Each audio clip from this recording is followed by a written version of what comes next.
ownership groups. The Oakland Raiders and the Green Bay Packers played a game in Canada last week.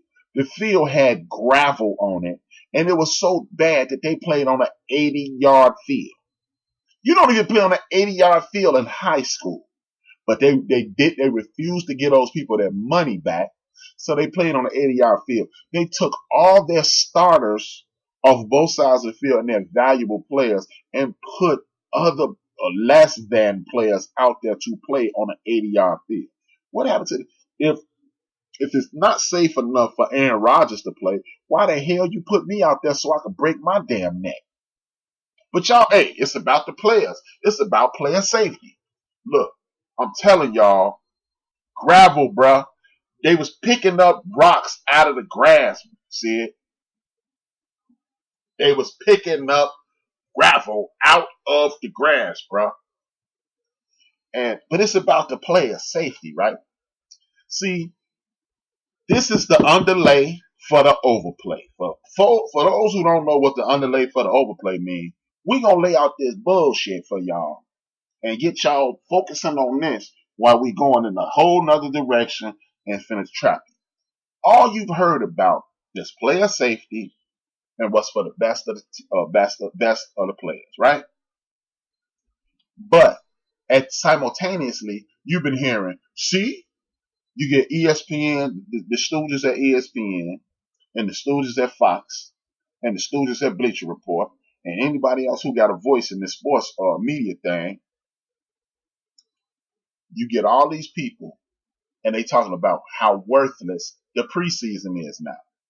See, we should only need 2 preseason games because the Stars ain't playing no more. First of all, the Stars hardly ever played in the preseason.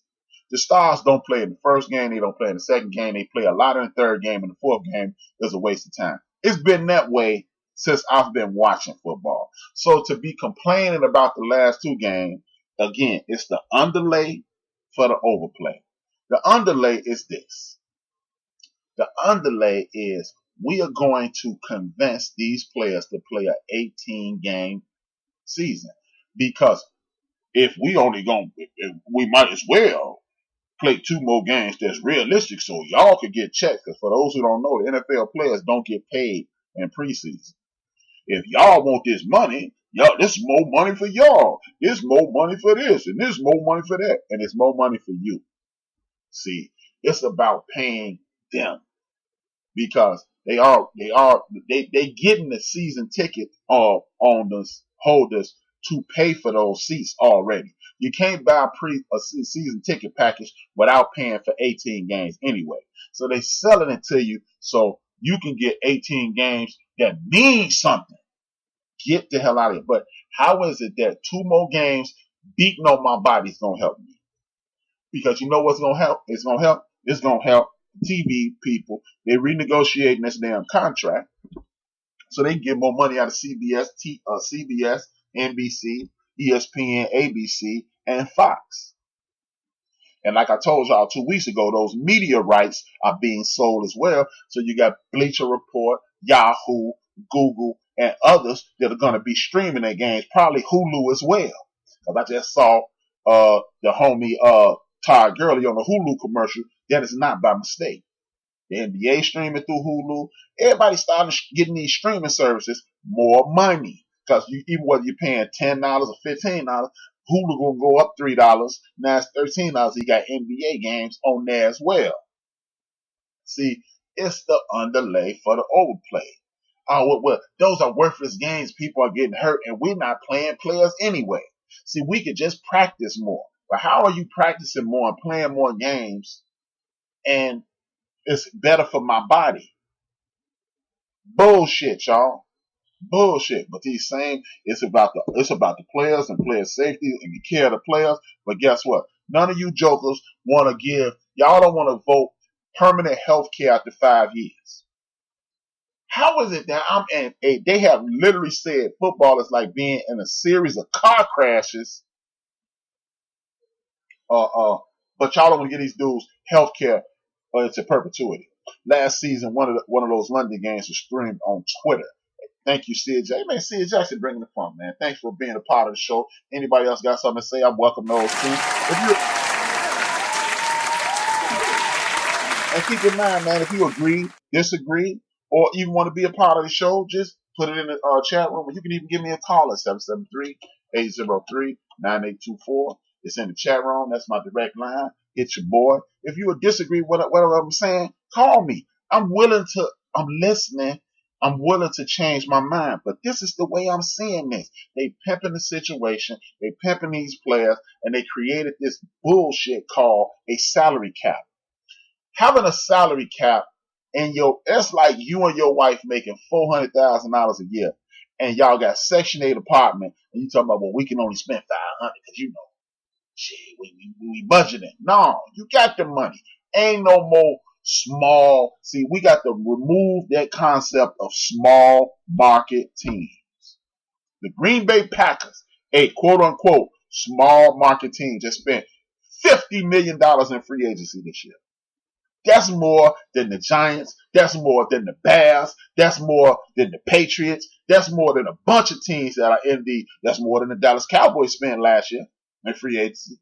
But they're a small market team. How could they afford that? They have profit sharing in people. AT&T, Sprint, or one of these phone companies paying for something in that stadium. Bank of America, one of these banks, paying for something in that stadium. So these people, they printing money in the National Football League. So when you make us foolish things like the salary cap to make everything even, get the fuck out of here, man. The salary cap, I think it's like $95 million, and every team on earth got a $250 million check. And in March, and they get another one in October.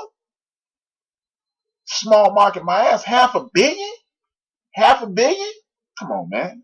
The Dallas Cowboys is the richest sports franchise on earth. Small market salary cap? Bullshit. But it's just, man, we gotta stop. We gotta get out of this mindset that these people give a damn about these players, man. Look, do I want the teams that I root for, the Raiders and the Chicago Bears, to win the championship? Do I want them to go to the Super Bowl? Hell yeah. I want the dudes that I root for to win. But guess what? Dudes who I root for ain't won shit since 1983. And I done watched every football game I could. And it's not because I've settled. I just like the game.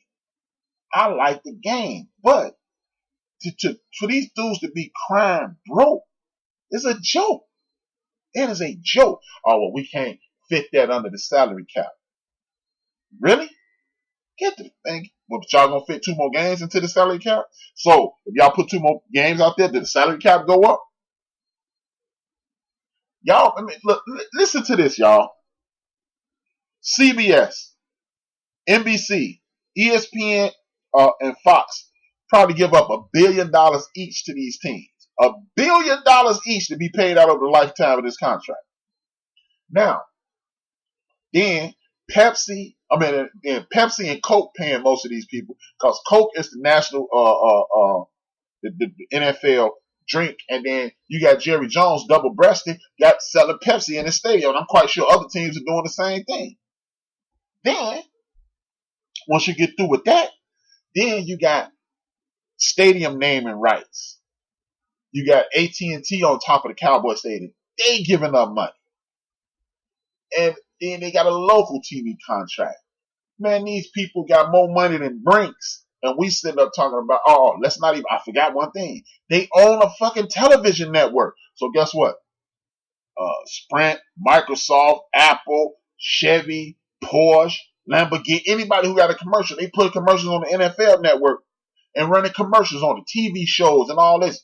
So they making money hand over fist. So how's anybody broke? Why do you need a salary cap? Oh, well, we couldn't be able to afford it because don't nobody want to live there. You a lie. You are a lie. Because guess what? The NBA be telling the same bullshit lie.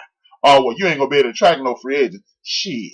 You get one of them dudes $25, $30 million a year, they will play in Timbuktu. You can't tell me that one of these big time players is not going to go their ass up to Canada and play if you giving them 35, 40 million dollars to do it, or giving them a nice wage to do it. I guarantee you, if the Wyoming Cowboys was a professional team, it'd be people out there in Wyoming freezing their ass off in the winter and coming home soon as the season over.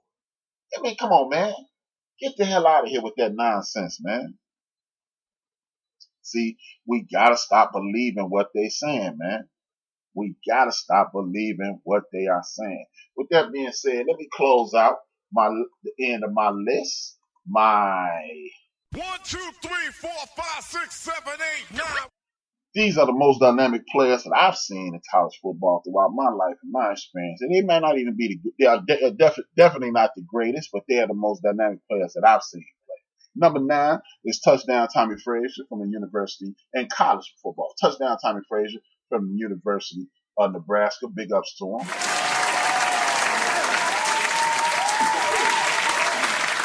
Next up is the Vic Flick, Michael Vick from the University of Virginia Tech University.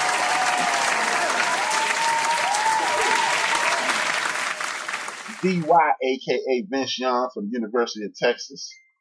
Big ups to him. That's number 7. Out of the University of Auburn, big time Vincent Bo Jackson, Heisman Trophy winner. Big ups to him.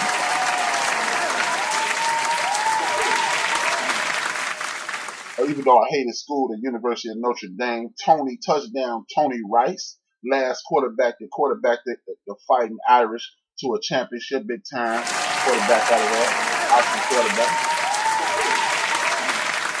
One of the greatest runners I've ever seen out of the University of Georgia, Herschel Walker, Heisman Trophy winner, big time USFL player, MVP, and should arguably be in the National Football League Hall of Fame, Herschel Walker.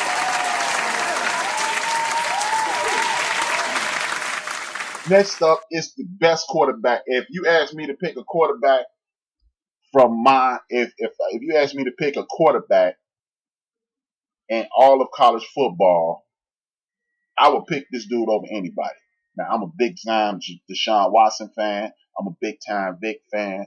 I'm a big time Vince Young fan. Y'all know I got the left hand bias. I used to like Rodney P back in the day. When I used to go see my boy out in Arizona, I used to like seeing Randall Cunningham at UNLV.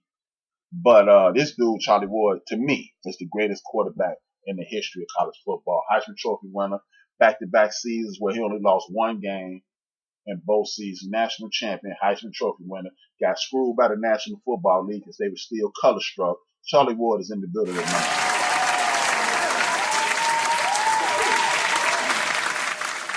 2. And again, this is another player, and that's Charlie Ward out of the University of Florida State University. Number 2, he do everything on the college football field. He used to run back kicks. He used to play wide receiver, play running back. He played Heisman. He actually gave his Heisman Trophy back. Sergeant of the damn foolery patrol, because they'd had to snatch it out of my cold dead hand. But I wouldn't have gave it back. National champ, 2-time national champion, one of the most dynamic players we've ever seen in recent history, Reggie Bush.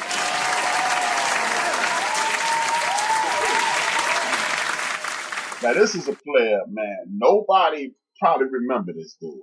And again, he come from the hated Fighting Irish. But being in Chicago, you see a whole lot of Fighting Irish games. This dude was Reggie Bush before Reggie Bush. And this is a dude who a lot of people forgot about.